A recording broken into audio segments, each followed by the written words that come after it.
So we need to talk about this because this will be coming out. You're going to hear politicians saying this, and we've already heard a few politicians say it.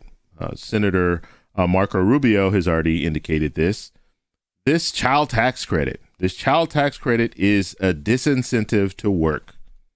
So because people are receiving monthly payments, they're going to stop working. They're not going to work anymore. They want that $300, that $250 that they're going to receive per child, and that's all they need. They don't need to work anymore. So this is one of those things. Like I said, politicians, they like to divide, right? And this is one of the ways to divide because not everyone is receiving this. So if you don't have any children, you might look at this and say, yeah, this is a way for people not to have to work. We already have a labor shortage right now. So this is the perfect opportunity for people to stop working because they're making an additional $600, $800, $1,000 a month. So they're not going to work anymore. I don't know about you, but it's very hard to live on $1,000 a month. And you can talk to some people who are doing it right now. They're really struggling. So to think that this child tax credit is a disincentive to work, that's a stretch, but we are going to talk about it. But first off, you guys can do me a favor. Please hit the like button. It does help with the YouTube algorithm. Also, please subscribe to the channel. Hit that little bell notification. That way you'll get notified anytime we put out a video. So first off, unfortunately, I have to start off my videos like this.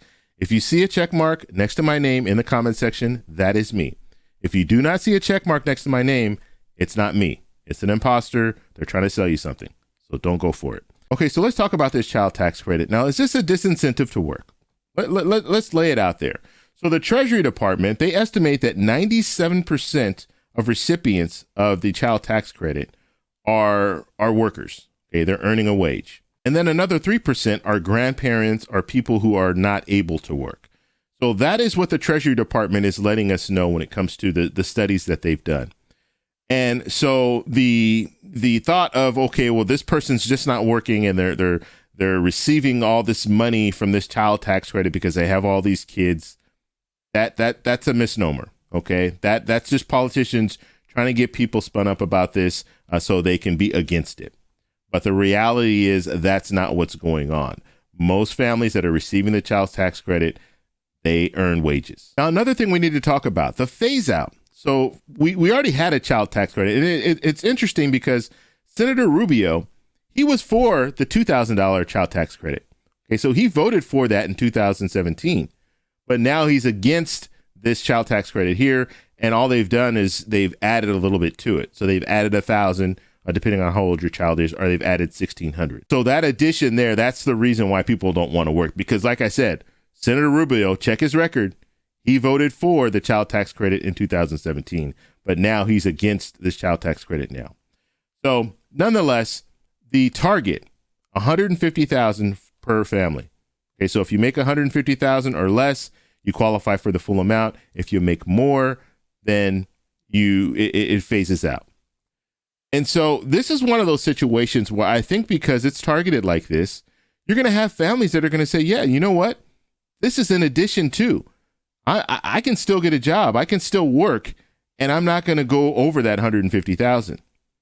And so if I'm not going to go over the $150,000, it's an incentive for me to work because I can work, make a decent wage, and then on top of that, get this child tax credit.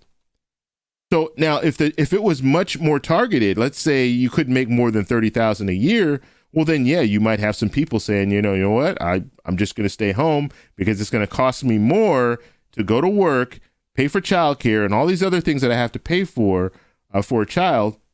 I might as well just stay home and collect the child tax credit if you were looking at it that way. But the fact that you have the $150,000, that's the cap per family. A lot of people will say this is money that's in addition to, and this will help out our family, but we still need to work. And so that's the way that I'm looking at it. Now, you guys let me know how you feel about it. Let me know in the comment section.